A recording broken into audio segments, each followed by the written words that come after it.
Pengintai Rusia mengirim drone ke tempat penembak jitu Ukraina beraksi. Sejumlah drone menabrak bangunan yang dijadikan tempat beraksi yang juga di dalamnya terdapat senjata. Rekaman detik-detik serangan diunggah di Telegram pada Sabtu 25 Januari 2025.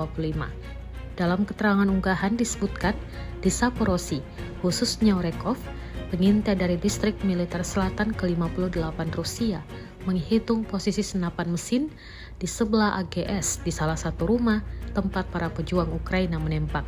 Hasilnya, Rusia mengklaim target-target tersebut berhasil dihancurkan dengan dukungan operator FPV.